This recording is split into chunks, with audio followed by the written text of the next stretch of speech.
Hey you all, once again welcome back to my channel. How are you? Students, I hope you all are doing well and you all have been watching my video lessons regularly and understanding all the content which we have covered so far. Yes? So students, let's begin with our today's video lesson. But before beginning with the video lesson, you have to do something for me. I hope you all remember. Yes, you have to like the video, you have to subscribe to my channel so that you will be staying connected with me, and you have to share the video lessons with your friends and classmates. Alright, so let's get started. Students, in this module, we will begin with a new poem from your course book, that is poem number 13, The Further Bank. Right? So let's begin with the poem now. So students, let's begin with the introduction about the poet. So students, who is the poet of the poem, The Further Bank? The poet of the poem, The Further Bank is Rabindranath Tagore. Students, I hope you all must be knowing something about Rabindranath Tagore. Yes? So who was he? He was a Bengali poet, writer, composer, philosopher and painter. So students, when he was born? He was born on 7th May 1861 in Kolkata. And when he died? He died on 7th August 1941 in Thakurbari, Kolkata. Students, let's see some of the poems composed by Rabindranath Tagore. So he has composed Gitanjali, for which he was also awarded. He has composed Vocation, and he has also composed Jeete Nahi Dibo, right? He has also got a Nobel Prize in Literature in 1913. So students, now let's have a look on the summary of the poem to understand the basic synopsis, the basic introduction of the poem. So let's begin with the summary. So students, let's see the summary of the poem. The poet looks at the opposite bank of the river and sees boats in a line, moored to the bamboo poles.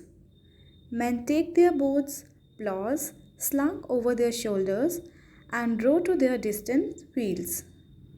The cowherds make the cattle swim across to the grass on the other side. In the evening, they all return home, leaving behind the howling jackals in the island, now overgrown with weeds. The boy tells his mother that if she will let him, he would like to become the boatman of the ferry when he grows up. The little boy cannot see beyond the high bank, but has heard that there are pools there, where wild ducks and water birds like snipes can be seen among the thick reeds where they lay their eggs. In the evening, the tall flowering grasses seems to be inviting the moonbees to float on them as they gently wave in the breeze. The boy talks about when he will be a boatman and cross the river from bank to bank. The children bathing in the river will look at him in awe.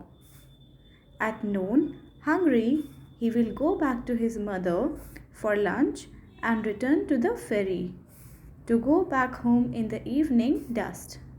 He promises his mother that he shall never leave the town and go away to work like his father. So students, what we have understood from the summary?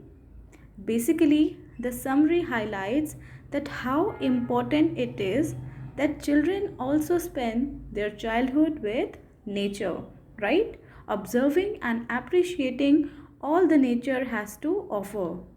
So this is what will later mold them into a good human being, right? If you want to become a good human being, you have to be surrounded by the nature, right? So that you can observe the beauty of nature closely. Understood? So students, let's talk about the rhyme scheme of the poem. The poem is written in free verse as it does not follow a fixed rhyme scheme. So there is no fixed rhyme scheme of the poem. Okay? And what about the theme? Students, I hope that by now you have understood that this poem deals somehow with nature.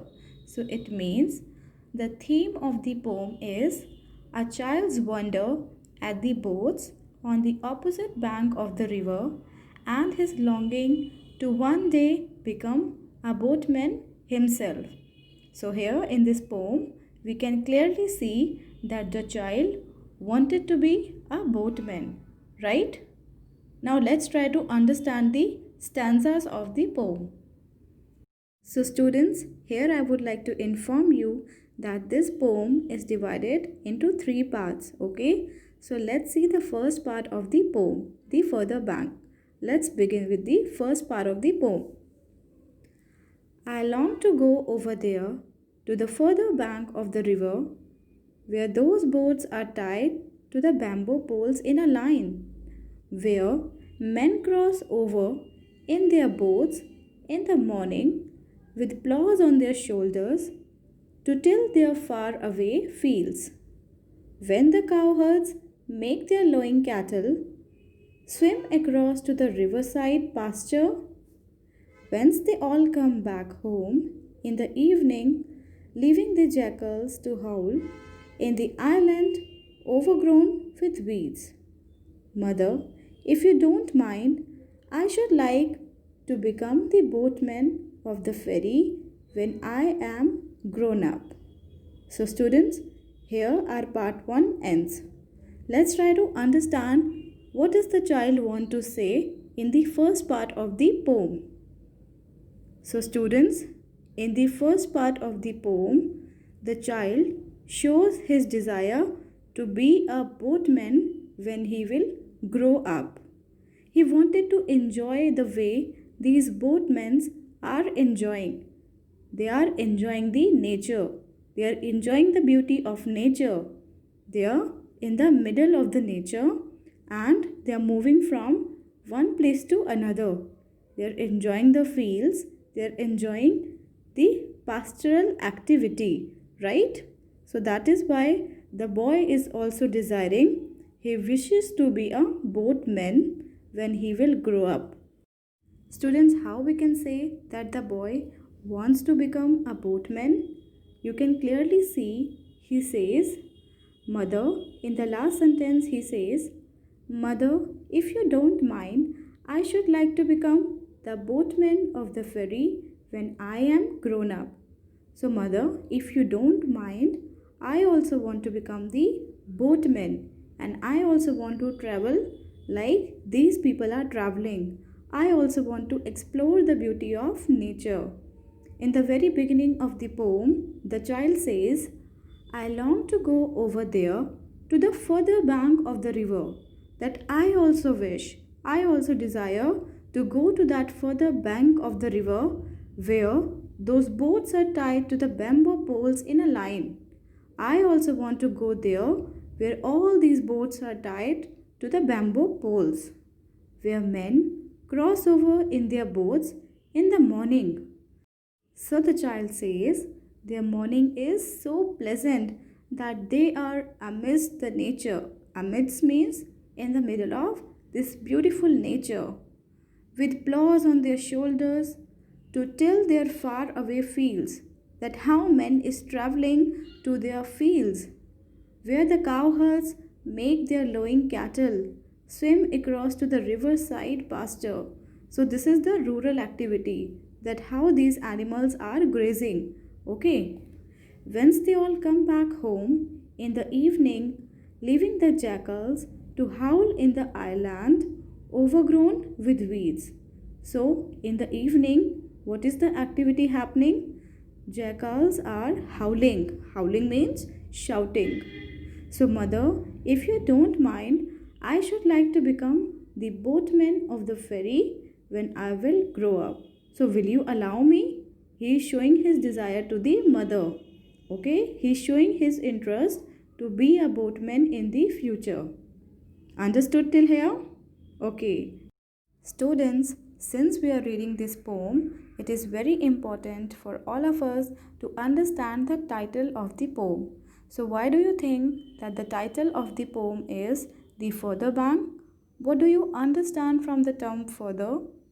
See, further means those things which are at a greater distance, right?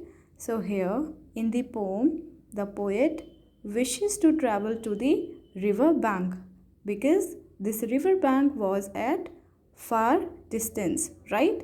So, that is why the poet wants to become a boatman so that he can stay in the middle of the nature and he can also explore the beauty of the nature, right?